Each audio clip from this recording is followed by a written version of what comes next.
seems a lot right now. And I must say, like, this game right now, it's basically known as from an other one coming really soon in about a couple more months left. And can basically once time throughout basically October month. I let you guys have like one say like my all time video saying like saying a lot to do and there's a lot to have like these Spider-Man basically like he's on Spider-Man, he's on Spider-Man, all that.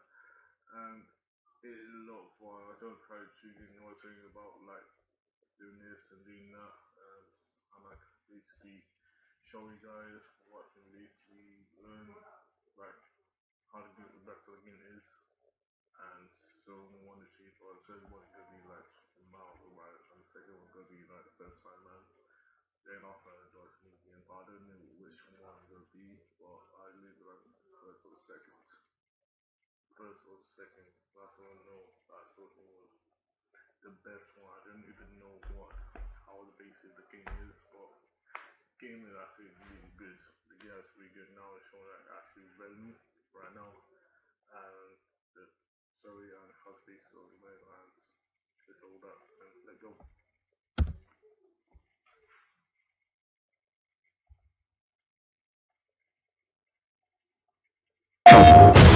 Hey MJ, I have another name for you. Craven. He's here on some kind of hunt. You know, if you need me, I'm just a call away. What the hell's going on with Pete? He's not himself. This was our dream.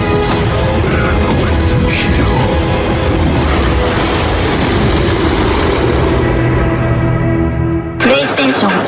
We got a lot to talk about. So first, Brian, my first question for you is, where do we find Peter, MJ, Harry, and Miles at the beginning of Marvel Spider-Man 2 now that we're in the third installment of the franchise? Well, you could find us all in the back being late to the panel because we were watching the story trailer as you guys were all watching it backstage. That's first off. So, yeah, I think what's really great about this game is that we're going to pick up roughly 9 to 10 months after the events of Miles Morales, which if you haven't played it, it's an amazing video game by the talented team. And what's really great is we kind of have Pete and Miles. They're a well-oiled machine. They're a great team. They lean on each other. They really support each other, and they're really protecting the city. But at the same time, there's a lot of things going on in their life outside the mask.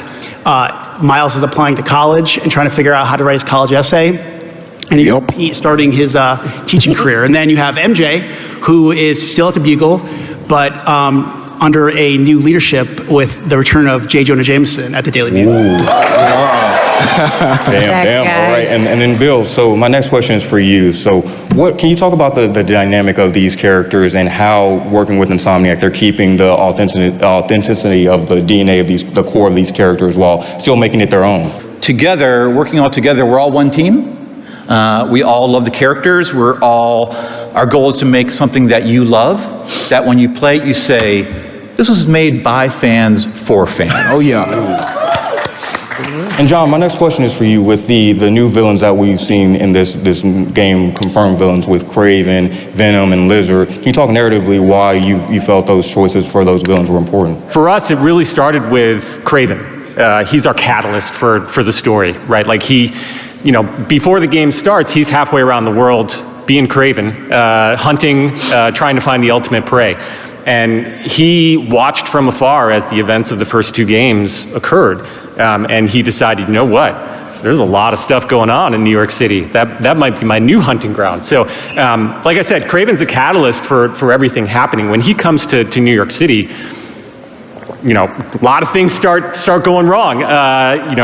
We have Lizard coming out. We have the symbiote coming out, and as you saw briefly in that trailer, Miles is forced to come face to face with the Mr. Negative, the guy who killed his dad. So there's a lot of drama that's happening in this game. Absolutely. And Jacinda, my next question for you. So I think one of the things fans really appreciate about both of the games is just the environment, just the lived-in cities that it feels like a character in its own. So can you talk about how you elevated that with this new game, especially with the PS5 technology and the new locations that we'll see, like with Coney Island and Queens and stuff like that? Totally, yeah. We're super excited to finally be able to bring Brooklyn and Queens to our fans. Obviously, Miles is from Brooklyn. Peter's from Queens. Not only does it increase the gameplay space, so there's a lot more places for you to swing to, but it also has some really cool, obviously Marvel landmarks, as well as New York landmarks. For example, I know in Queens, everybody has wanted to visit Aunt May's house and perhaps see where Peter lives. I know a lot of fans had wanted to interact with that space, so just being able to like walk in and see where he lives is incredible. Oh, and there's a picture of Aunt May's house. The other thing that's really cool is it's introducing a lot of cool landmarks like the East River. So as you could see in our gameplay trailer that we produced a while back, you can now chase the lizards on the East River, which is awesome. And personally, for me, I just love seeing the Brooklyn Bridge, the Williamsburg Bridge, and being able to just swing across the water. It's an incredible experience. And Ryan, my next question for you, just following up with the new locations, can you talk about how the new traversal techniques that we are implementing in this game affected what your approach to this and how you elevated it? Sure. I mean, one of the interesting things with Brooklyn and Queens is you're not always surrounded by skyscrapers anymore. And so we thought, what's a really great opportunity? It's something we've seen on comic book covers, we've seen it in the movies, we can add the web wings. And that's really changed how we look at traversal. Swinging is always our Spider-Man core, that's where we come from. But what we did is design the web wings so that we could integrate them and weave them in with swinging. You gain height and you build speed between swinging and the web wings, and you go back and forth and really kind of weave your way through the city. It's really fun. In Brooklyn and Queens, there are some lower spaces, there are some new spaces, but you have to get between Manhattan and the other boroughs by crossing the river. So that's another opportunity where we could really, we added these things called jet streams or wind tunnels. You really build speed there, and they just shoot you right along when you're on the web wings. It's really fun, and it's one of the chances for us to really push the power of the PS5 there and like hit a level of speed that we hadn't had in the previous game. It's really added a new dimension to what we can do with traversal. We see Mr. Negative in this trailer. So can you just briefly talk a little bit about how he's still coping with the effects of his game and dealing with the loss of his father? Man, well, y'all seen Miles' trajectory, and just with everything that he's been through with his family and his friends and just getting into this new world that he's, being introduced to. But he's now owning this power. But, coming back to Martin Lee, man, that was something big. I didn't think that we would revisit that because we had a lot of emotions on set. And my last question, because we touched on it as well, but his powers and his abilities, how is he really, we see them evolving and we see him, he has a couple new abilities. So how is he really coming into his own with that, with his abilities? Well, we got some stuff coming for y'all. Y'all get ready. October 20th. You're going to be surprised. You're going to be shocked. You're going to be on.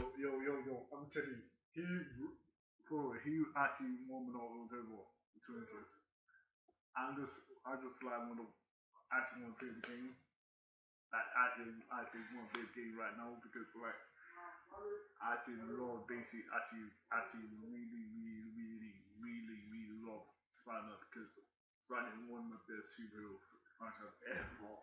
Playing Spider-Man movies, like playing Spider-Man, like watch all the kind of movies like Far From Home, Sweet Home, like it's a lot. The two fans because I want to be like one of that basically one of the best, like not like the best, but I want to be like the worst best like the worst best Spider-Man throughout like the way the games, the movies, the like make you feel so different real, like just actually make you feel so different real, like being like your favorite hero. You like oh my god, I actually love it, really. Just actually just love it, guys. Just actually just love it. I'm trusting, love it. On your feet, you're gonna be screaming, you're gonna be crying, you're gonna be laughing. So y'all get ready, man. We got some powerful stuff. So like, I want to see like I don't want to be so typically sad, like the villain ending, like the happy, the ending, like the Spider-Man, the Mouth Rise, the game, the beginning and the ending. Like I don't want to be more sad. I want to be like really, really, really good. Like the more really good. Like the beginning and the ending, like the full on ending. I don't want to be like too sad ending, like in Spider-Man and Miles and Spider-Man. When Marvel and Peter like battle out someone and the age or this and that, I'm really like proper good vibe, like basically saying the world, saying like going like basically like make it good, actually make it like more good and make it more excellent with my story. I can't wait this game. I can't wait up to 1 man. Oh my god, I can't wait. Really, I really cannot wait. Guys, you're waiting for this right now, yeah. Hit that button, hit that button as well, man. I'll load more videos like this in future. If you're new, if you're new right here in channel, hit that button. Guys, please, man. So. Coming for y'all. I apologize to employers everywhere because I hear a lot of people going, I've already booked, time off from work, from October 20th for like 3 days. I'm like, right. We have MJ in the house. So can you talk about what are her ambitions in this game and how her storyline has evolved from when we last saw her? Yeah, I think she's come into her own a lot more. I think she's understanding who she is as a reporter and as a writer a lot more. She spent a lot of time away from Peter in Symkaria. And am I allowed to say this? She's writing. There's a reason why we wanted Yuri, Laura, and Najiel here, because they are a team. They are, they complement each other really well, not just what's going on in the superhero world, but what's happening in their lives. And I think that's why, even when we're shooting our scenes, we're all kind of working together as a team, figuring out how do we put this game together. And I know we couldn't be working with better people. Like, I love these people. They're awesome. So I love you too, man. We love you more, bro. They're the best. Come on, man. There's somebody else that we can't forget about on this panel. That is the Venom of the Venom.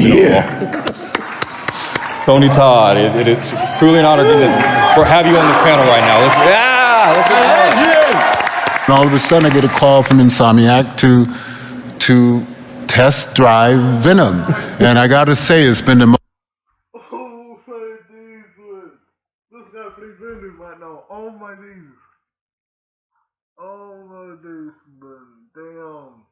The voice of Venom, oh my days, man.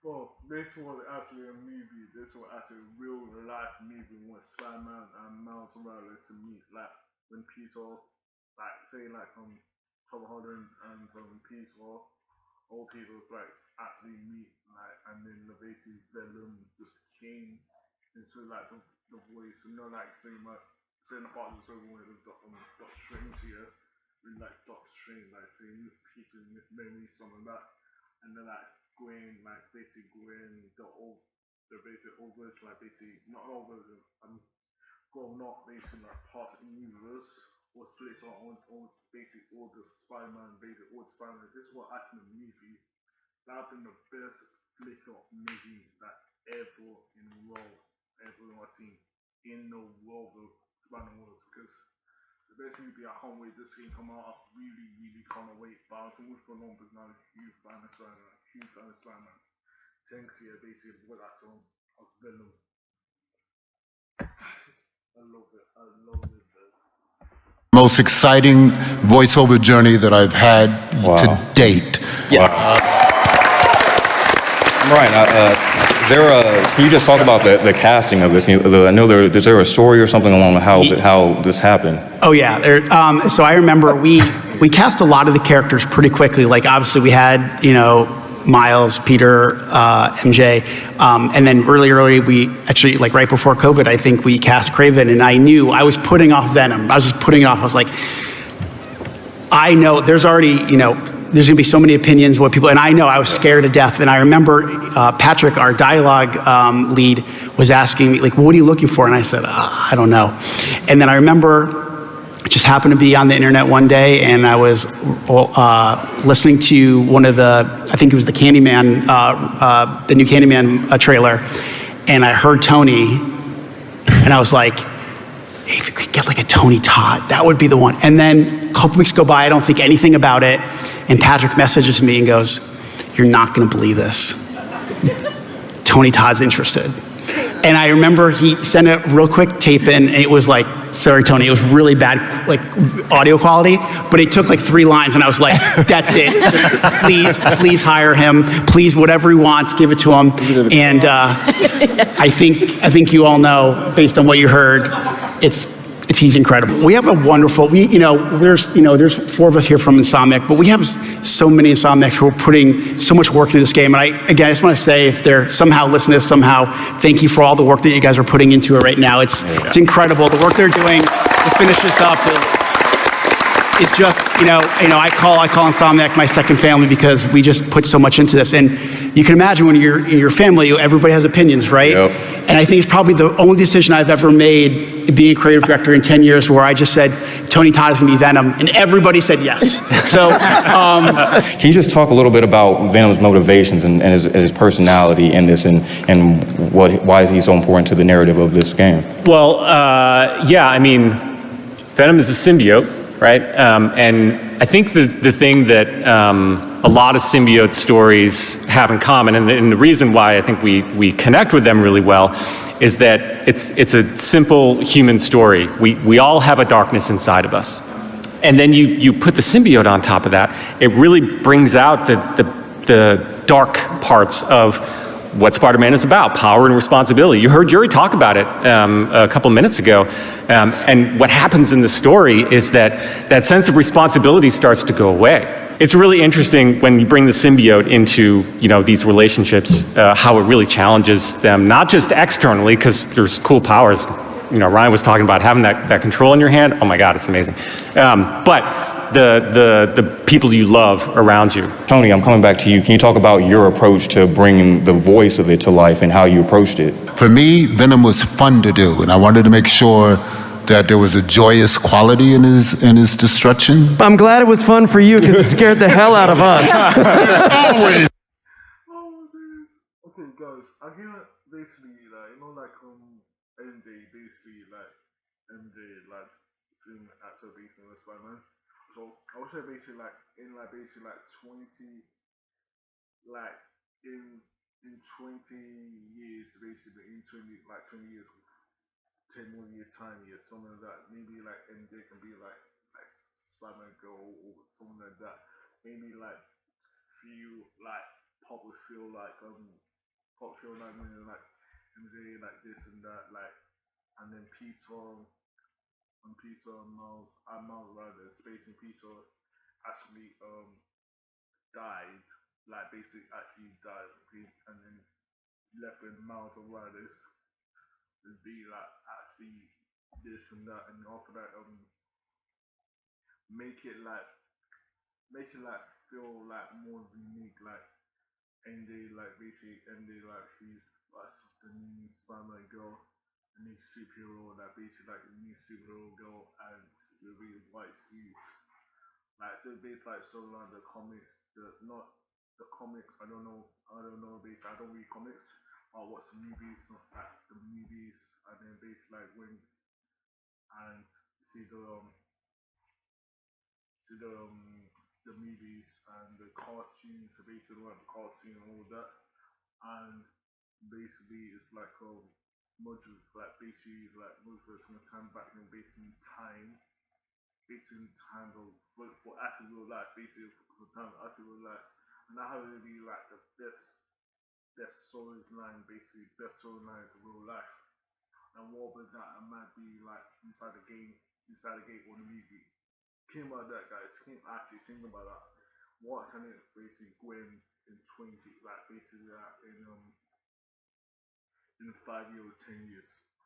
In 10 years when you show that me being like with Venom helping him and then this and Doc Ock and then all that made me like feel like that comic to basically feel that character to show like see like proper good like Peter like all the Peters and Maltolaris and basically and Gwen and basically like a lot to like basically what the story and more about that. It's fun for me. Yeah, it'd be funny when we were in the recording booth because we would record separately when we were doing gameplay dialogue, and every once in a while, Tony, you would come and play in our headphones before a line, and it was like, oh god, wouldn't expect it, and it was terrifying. And Brian, I'll come back to you real quick. What was that like when you heard Tony voice his lines for the first time officially, and what was your initial reaction? Well, first relief, because I was like, okay, we made the right choice for sure. And I think then just general excitement. And I think Tony is so talented that, sometimes depending on, we have so many different characters or so many different actors, sometimes we're, depending on what the role calls for, are we going to, adjust the way that they do the line, and you just let Tony be Tony and you get magic. It was like a gift come true to be able to cement myself in the whole voiceover family and world and meet new friends and conquests, and I'm still pinching myself because I'm a gamer and I'm telling you, I can't wait for this monumental masterpiece to drop. That's right. Sizzle. I'd be remiss if I didn't ask you, can you do the iconic "We Are Venom" line for everybody? Bring us all out. Which do you want? No, okay. We are Venom.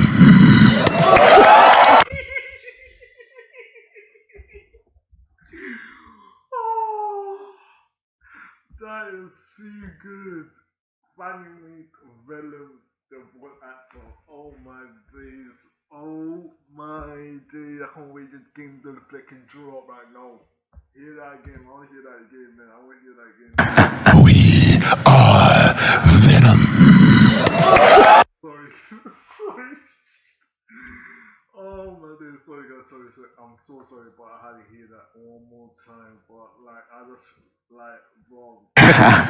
We are Venom. Wish I had the voice, man. I wish I had this guy's voice, like not the guy's voice, but accent, like in Spanish. But Venom, so be nice to one. That is so sick. I wish I had been a voice actor, being like acting voice actor in the games and play like a lot of movies. Like I wish I can actually be a voice actor, like in games, playing like a lot good stuff, like playing like the acting like really like basically being actor, being like probably good as well. I would actually want to like basically, but I had to hear that voice again, bro. I had to hear that voice again. Sorry guys, but I had to hear that. For everybody. Bring us all out. Which do you want? No, okay. We are Venom.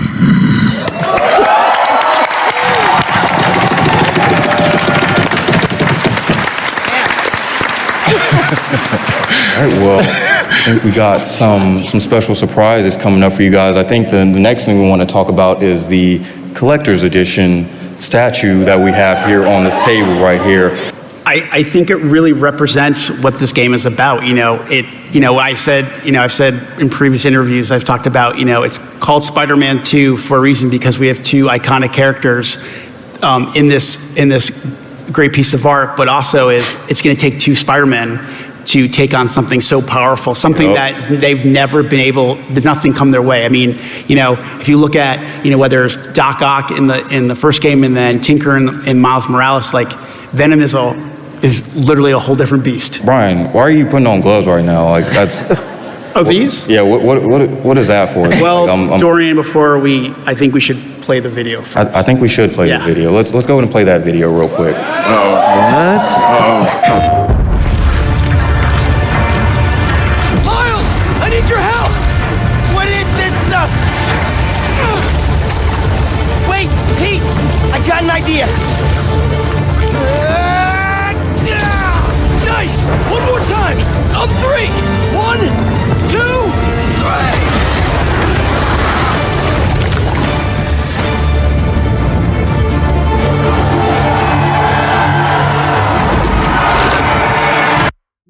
But you got a PS5. I wish I had that. I wish I had that, man. Wish I had a controller as well, and basically the box like inside that. But that is actually really sick. Oh, that's really sick as well. But I don't have basically not a big controller. Like I'll just say on the box, basically the forwards basically like the plates, like the plate actually basically lift up and all that, and like kick away and then put it back. So, and I might do like basically just have non plate that's it, and have the controller or beat or buy a new controller as well. I inside that, but I wish I can basically find that controller that can maybe probably today. No, I might find this for pretty soon, and basically the box in the game shop and that. And yeah, that trailer looks flicky. Not trailer, but next there. So I shouldn't want a trailer, but basically want the trailer as well. That was it.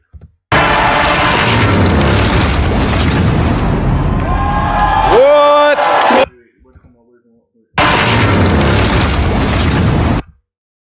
December the 1st, and then October the 2nd. That means it's running on all. That's pretty sick anyway. That is pretty sick. I wish I had this, but I have PS5. But I'll just really have this space in like the plate, the plate for like PS5 shape. Not actually. I haven't got PS5, but just added the box. Not the box. Not the cover. The cover. Basically, the cover of this.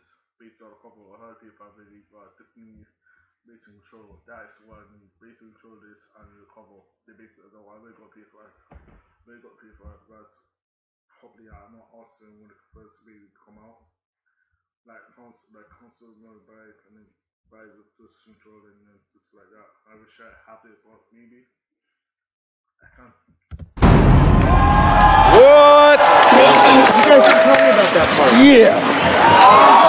The beautiful Spider-Man 2 PlayStation 5. Oh my god. Wow. Meet it. I didn't know about that. I didn't know. They didn't show me that before we came out here today.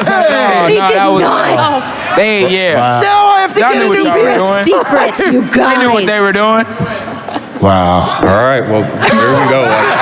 Like Marvel, so they keep everything so tight-lipped. I found out about this 5 minutes before we came out here. That's how serious they are. So, Brian, can you speak to this epic, amazing, beautifuln's right here? This has been one of the biggest secrets throughout the entire development of the game, that we were going to have the console and the DualShock. So I know we're pretty pumped. I mean, I think, we talk about the symbiote playing a big role.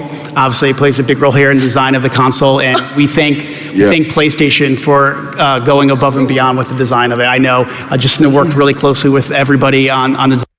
You know the design, basically, design is sick, but they have more detail like Peter and Mount Loud right there. Basically, Mount Loud is here, like the face, the actual face of him, that and the Venom that showed like basically inside Venom, like the eyes basically like show up basically like it's cool design.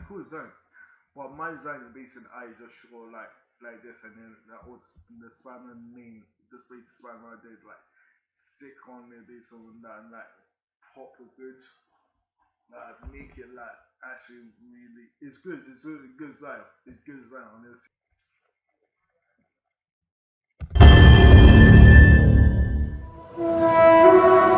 A lot's happened in the last 10 years.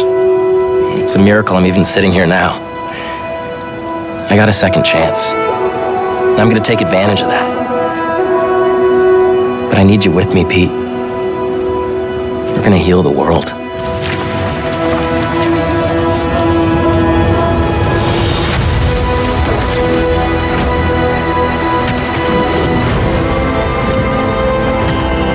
Guys, this is my best friend Harry.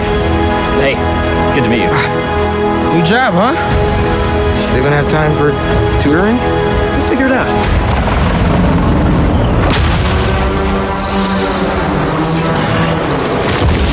I didn't know there were bears in these woods. Hey, MJ, I have another name for you.